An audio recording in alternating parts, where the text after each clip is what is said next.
자, 식품 관련 효소 봅시다.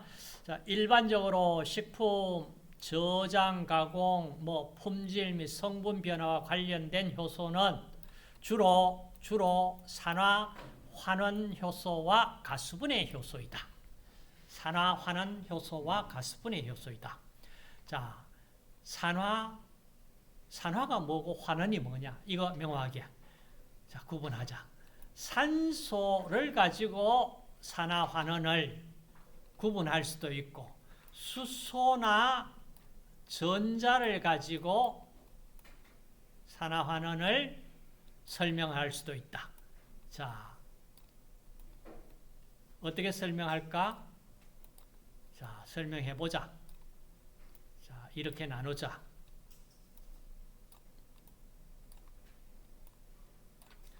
자, 일단 산화를 어떻게 설명을 할까? 산화,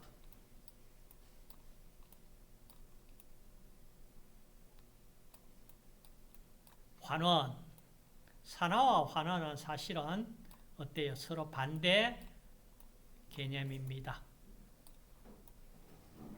우리가 익히 잘 아는 산소와 결합하는 것이, 자, 플러스 결합이다. 결합하는 것이 산화입니다.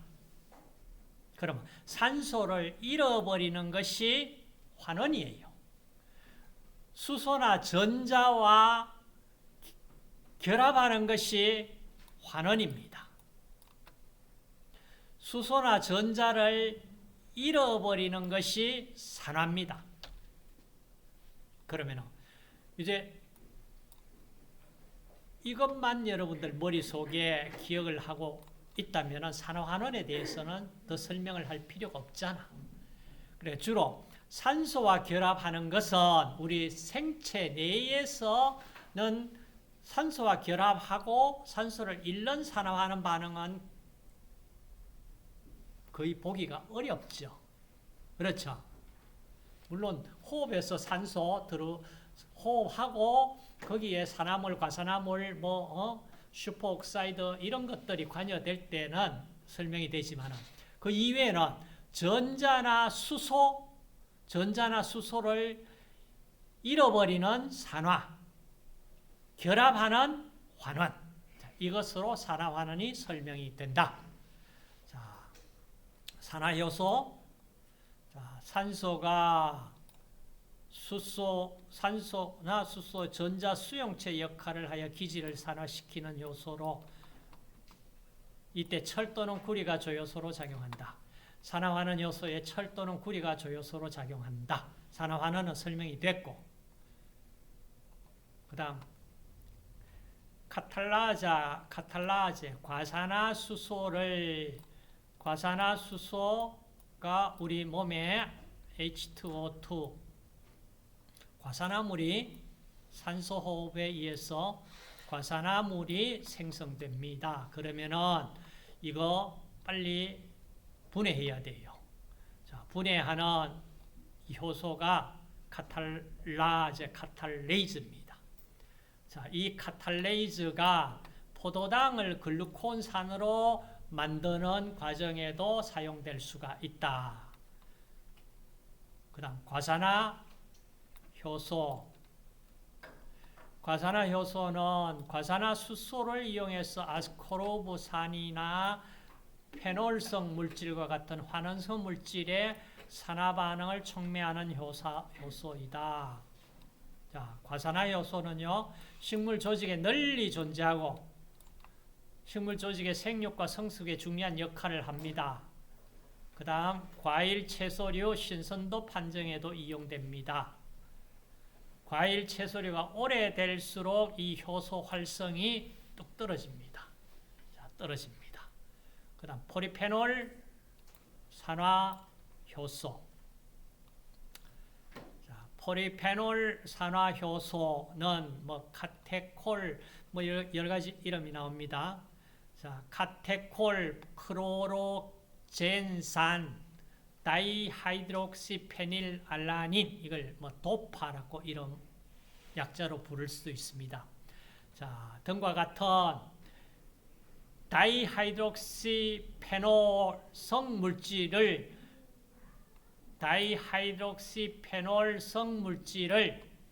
퀴논으로 산화시키는 반응을 촉매하는 효소이다. 그래서 포리페놀레이즈라고도 얘기를 합니다. 자, 그래서 주로 어디? 과일이나 찻잎 갈변 현상이 나옵니다. 갈변 현상에 바로 이 포리페놀 산화 효소가 관여된 이 포리페놀 산화 효소에 의해서 갈변이 됩니다. 과일이나 찻잎의 갈변 현상이 바로 이 포리페놀 산화 효소에 의해서 갈변된다. 그 다음 아스코르보산 산화 효소. 아스코르보산이 바이타민 C입니다. 자, 바이타민 C 이 아스코르보산을 산화시켜 가지고 데하이드로 아스코르보산을 생성하는 반응을 촉매하는 효소로 포리페놀 산화 효소와 유사합니다. 그래서 갈변 현상이 나옵니다. 갈변 현상. 그 다음 가수분해 효소. 자, 가수분해 효소는 우리가 탄수화물, 지질, 단백질 다 가수분해 되면서 여러 가지 이 식품 공업에 중요하게 사용이 됩니다. 거기에 대표적인 것이 몇 개 우리가 봅시다. 탄수화물, 가수분해 효소. 자, 알파 아밀레이즈, 베타 아밀레이즈, 글루코 아밀레이즈 혹은 뭐 감마 아밀레이즈 이렇게 이름도 부릅니다. 자, 알파 아밀레이즈는 인체의 침, 췌장, 곰팡이, 세균에 존재해서 전분의 아밀로즈나 아밀로펙틴 내부에 알파 원포 결합을 무작위로 분해해버립니다. 무작위로 분해. 다시 말해서 무작위로 분해하니까 이게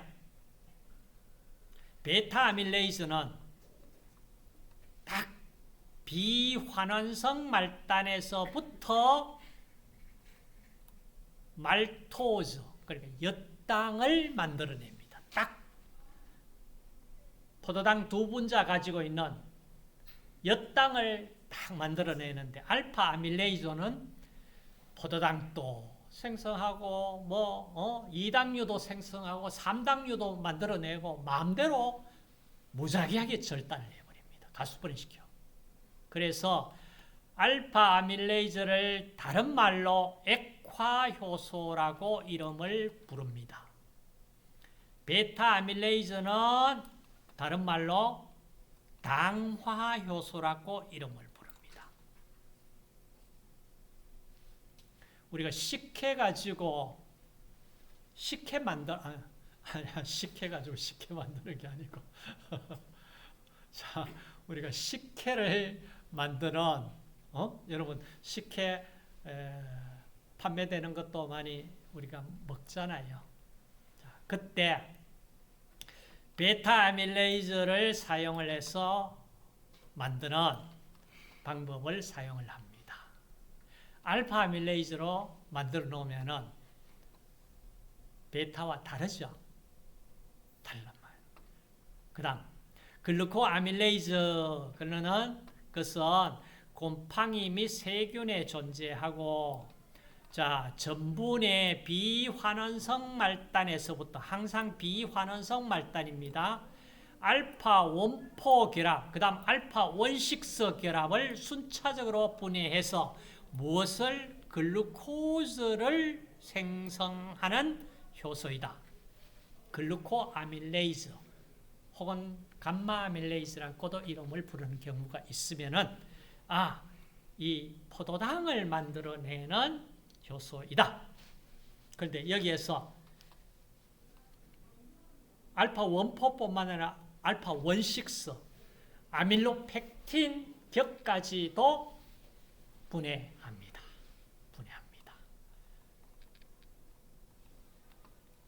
그 다음 펙틴 분해 효소. 펙틴 분해 효소는 고등식물이나 미생물에 존재하며 과일 주스나 술 제조 가공 시 이 펙틴이 분해되어 나와 있으면 아주 탁한 용액이 됩니다. 그러니까 펙틴을 분해를 시켜주면 맑은 용액으로 바뀌어집니다. 그래서 펙틴 분해 효소를 씁니다. 자, 펙틴 분해 효소. 자, 프로토펙티네이즈 불용성의 프로토펙틴을 분해해서 수용성의 펙틴을 생성하는 프로토펙티네이즈. 그다음 펙틴 에스터레이즈. 펙틴의 메칠 에스터를 분해해서 수용성 펙틴산을 생성하는 효소입니다. 그 다음 포리갈락트로네이즈. 포리갈락트론산의 알파 원포 결합을 분해해서 갈락트론산을 생성하는 효소입니다. 자, 갈락트론을 만드는 효소가 뭐냐? 포리갈락트로네이즈. 수용성 펙틴산을 만드는 효소가 뭐냐? 펙틴 에스터레이즈. 불용성 프로토펙틴을 분해해서 수용성 펙틴을 생성한다. 이것도 마찬가지 프로토펙티네이즈. 그 다음 조섬유 분해 효소. 자, 식물의 세포벽 성분인 섬유질을 분해하는 효소입니다. 다시 말해서 섬유질은 베타디글루코즈 베타 원포 결합을 로 이루어져 있잖아. 그죠? 그래서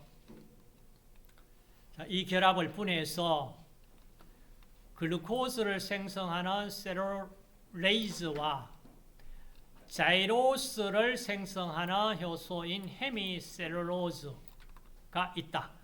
사과 주스 등의 주로 과일 주스 가공에 조섬유 분해 효소 사용합니다. 그 다음 지질 분해 효소, 중성지질 분해 효소, 라이페이즈. 에스터 결합을 가수분해해서 산과 알코올을 생성하는 에스터레이즈이다. 라이페이즈는 트라이아실그리세롤을 가수분해해서 지방산과 그리세롤을 생성한다. 에스터 결합이 여러 가지 에스터 결합이 나오잖아. 그래서 이 라이페이즈는 유지식품을 오래 저장할 때 휘발성 저급 지방산을 생성해서 산패를 일으키지만은 만약에 치즈나 초콜릿 제조 시에는 이게 향미 생성이 증진시킬 수 있는 효소로 작용된다. 근데 어때요? 치즈. 자, 이 향기가 난다는 얘기는 결국에는 뒤쪽에서 우리가 보겠지만은 향기가 난다. 그 얘기는 분자량이 작은 물질이 휘발이 되어서 그 전기가 우리 코의 점막에 우리 후각 세포와 벌써 결합이 되어서 우리가 향기를 맡습니다. 그 얘기는 어떻게 해요? 분자량이 작은 물질로 만들어져야 됩니다. 그 다음 라이폭세네이즈. 라이폭세네이즈는 곡류, 두류, 파이토케미칼 등 식물에 존재하며 지방산을 산패시켜서 과산화물을 생성하는 효소입니다. 과일, 채소 저장 시 색소 파괴를 방지하기 위해 가지고 데치기를 통해서 효소를 불활성화 시켜줘야만 됩니다. 여러분 찻잎 뭐 이렇게 만들고 할 때 데치게 하잖아. 그렇죠? 그게 이제 이런 라이폭시네이즈 이런 효소를 불활성화 시켜줘야만 품질의 변화가 오지를 않아요. 자, 그 얘기입니다. 그 다음 단백질 분해 효소. 단백질 분해 효소 프로테이즈. 자, 단백질 내 특정 부위의 펩타이드 결합을 가수분해해서 이제 가수분해시켜서 내야 됩니다. 자, 단백질 분해에서 대표적인 것 우리 펩신, 뭐 트립신, 뭐 키모트립신, 자 이런 것들이 우리가 지금 알고 있는 단백질 분해 효소입니다. 자, 이 식품 공업에서도 이 단백질 분해 효소 사용이 됩니다. 자, 대부분 송아지의 레닌, 파파야야 파파인, 파인애플의 브로멜린, 자, 이런 것들이 지금 프로테이즈 물질들입니다. 자, 이들은 치즈 제조와 뭐 연육 작용에 이용을 합니다. 송아지 레닌 가지고 우리가 치즈 만들잖아. 그죠? 자, 이런 것들. 파파야, 파파인, 파인애플, 브로멜린, 자, 이런 것들. 그 다음, 티로시나제 혹은 타이로시나제. 자, 감자 등에 들어있는 타이로신, 티로신이 자, 뭐 다이하이드록시 페닐알라닌을 거쳐서 최종적으로 멜라닌 색소를 형성합니다. 다시 말해서 갈색으로 바뀝니다. 감자 잘라놓고 나니까 감자 갈색 시커멓게 변화되죠. 그겁니다. 자, 거기에 관여되는 효소입니다. 자, 지금까지 이제 얘기한 내용이 뭐 여러 가지 단백질 분해 효소, 지방 분해 효소 뭐 등등 이 효소에 대한 내용들이고요. 이 식품 산업에 어떻게 관여되느냐? 탄수화물 관련 가수분해 효소, 전분, 올리고당 생성, 당류, 과일 주스 가공, 지질 관련 효소, 단백질 관련 효소, 자, 이런 것들을 표에 언급해 뒀습니다. 자, 보시면은 뭐 이거 어려워서 이해가 안 되는 부분 없습니다. 없어요. 자, 제빵, 뭐 양조, 뭐 시리얼, 제과, 뭐 팩틴, 할 것 없이 아밀레이즈, 셀룰레이즈, 뭐 덱스트란, 슈크레이즈, 뭐 인버타제, 락테이즈, 자, 등등. 자, 팩틴 분해 효소, 프로테아제, 라이페이스, 부패 관련된 거, 과산화 효소, 카탈레이즈, 너무나 많죠. 자, 이런 것들 이제 갈병과 관여된 부분은 뒤쪽에서 한 번 더 우리가 언급이 될 거니까 그때 다루도록 합시다. 식품 색과 바로 연결이 됩니다.